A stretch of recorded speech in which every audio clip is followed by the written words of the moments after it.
My entitled nieces kept taking my daughter's belongings, so I installed a padlock on her room. They managed to find the spare key and stole even more, which led me to kick them out, leaving them homeless. My brother-in-law, along with his 18-year-old twin daughters, had been living with us, and the twins showed absolutely no respect for my daughter's privacy. From the day they moved in, they walked into her room and took her clothes, only returning them after I insisted. When I confronted my brother-in-law about this, he dismissed it, and my wife did the same, saying it was just typical teenage behavior. Things escalated as the twins became more invasive, taking my daughter's jewelry, skincare products, and even her laptop. The breaking point came when my daughter, after saving up to buy a $75 makeup kit, found one of the girls had taken and ruined it without permission. I was furious when I found out and immediately got a heavy-duty padlock for her room. My brother-in-law wasn't pleased, accusing me of treating his daughters like thieves, and even suggested my daughter could just buy cheap makeup from Walmart. I was ready to confront him, but my wife interrupted, taking his side and insisting that teenage girls often borrow each other's things. I refused to remove the lock. Despite the padlock, the twins found the hidden spare key, which I had told my daughter to keep as a backup. One day, while she was out, they snuck into her room and took her laptop. They returned it later, but it was destroyed. The screen was cracked, the keyboard unresponsive, and it wouldn't even turn on. When my daughter saw it, she was devastated, collapsing in tears over months of lost college essays, projects, and irreplaceable personal photos. Watching her break down was heartbreaking. I was beyond furious. This was not just careless, it was cruel.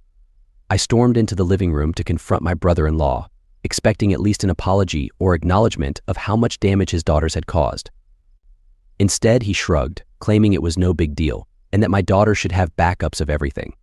His indifference made me see red. That laptop was her pride and joy, something she had worked hard to save for, and now it was ruined. I told him that his daughters needed to be held accountable, but he casually said he would talk to them, claiming they likely hadn't done it on purpose. After a heated argument, he reluctantly agreed to cover part of the replacement cost, acting as if he was doing me a favor. I should have felt grateful that he was offering anything at all, but instead it was infuriating. The tension in the house grew even worse after that. My wife, trying to remain neutral, hoped the situation would resolve itself if we just gave it some time. But even she began to grow frustrated. Her brother's irresponsible attitude was wearing her down.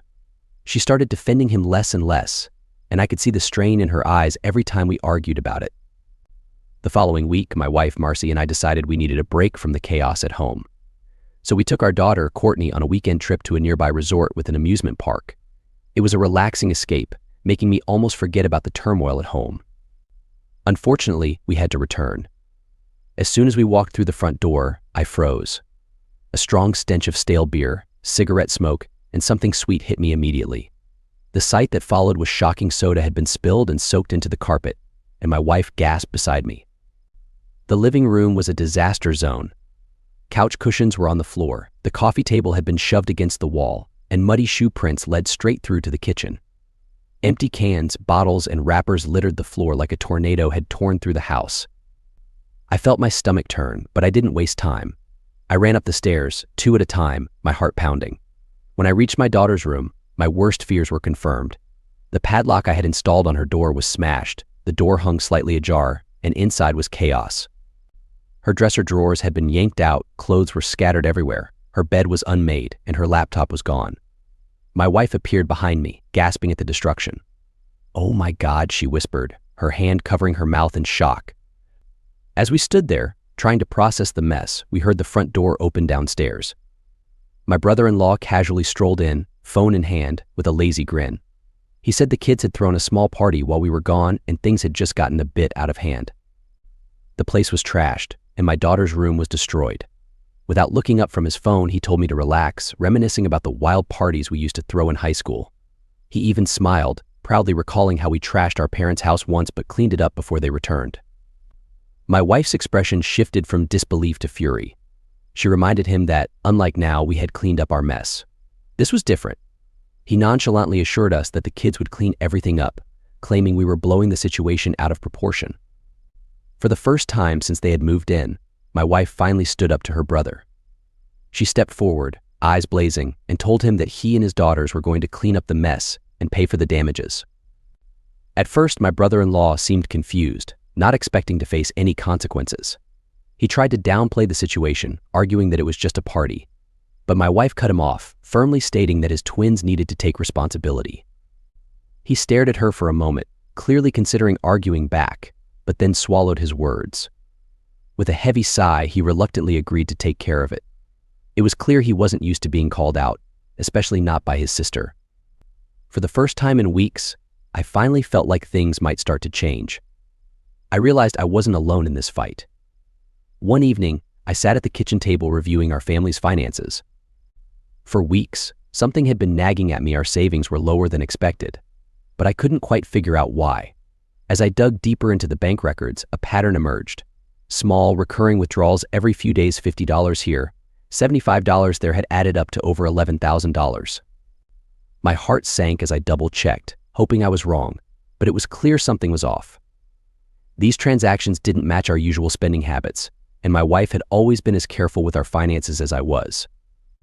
Then it hit me, there was only one other person with access to our account. When my wife got home, I laid the bank records in front of her and explained that someone had been siphoning money from our savings. As she flipped through the pages, I saw the realization hit her. The dates and amounts pointed to one person, her brother. He had been taking small amounts for months. We didn't know what he was spending it on, but the evidence was right there. My wife stared at the papers, hoping for an explanation that would make it all make sense, but there wasn't one. We didn't have to wait long to confront him. When he came home that evening, I didn't hold back. I put the bank records in front of him, and before he could make any excuses, my wife demanded an explanation. He immediately admitted to taking the money but insisted it wasn't what we thought. He claimed he'd been struggling and had used the money to place football bets in some online gambling scheme. He swore he was close to paying it off and just needed a little more time and a few $100 more before he'd hit it big and be out of our hair. My wife blinked in disbelief as he rambled on, explaining that he wasn't stealing in his mind because he had planned to pay it all back. He said he was desperate and didn't want to live with us forever. This was his way out, his chance to get back on his feet. He'd seen his friends do the same and believed it could work for him too. He begged us for more time and even more money, but my wife had enough. She told him he would pay every cent back, and she didn't care how close he thought he was to winning big. "This stops now," she yelled. "You've betrayed us. You've stolen from your own family, and for what? A chance at quick cash." He tried to argue, but when he saw the look on her face, he stopped. He eventually agreed to pay back the money, but we all knew things would never be the same. The trust they once shared was gone. My wife could no longer look at him the same way, and as I watched her walk away, I realized that something had permanently shifted between them. In the days that followed, the tension between them only grew. My wife, who once defended him, no longer made excuses for his actions. She tried to keep the peace in the house, but the distance between her and her brother was impossible to ignore. Then one day, while I was at work, I received a call that made everything else fade into the background. Our daughter had collapsed at school. The principal said she passed out in the hallway between classes. They thought it was exhaustion, but at the hospital, it became clear that it was more than that. She lay in the hospital bed, hooked up to monitors, looking pale and drained. The doctor didn't sugarcoat it. Her collapse was due to stress. She was physically and emotionally burned out, and it wasn't from school or her social life. It was home. The constant tension, the fights over her privacy, and the twins constantly invading her space had taken a heavy toll. I glanced over at my wife, and it was clear she was in shock, finally realizing how bad things had gotten. All those times I had told her the situation was too much, that our daughter was suffering, she had brushed it off. But now, here we were, sitting in a hospital room. The guilt on her face was unmistakable. She didn't say much, but I knew it had hit her hard. There was no need for words. We both understood that our daughter was in the hospital because of the chaos at home. My wife didn't try to justify anything this time. She just sat there in silence. After a while, she leaned over and held our daughter's hand. I knew then that it was time her brother and his daughters had to leave. No more second chances, no more attempts to make things work. Our daughter needed peace, and as long as they were in the house, we couldn't give that to her. My wife finally saw it too.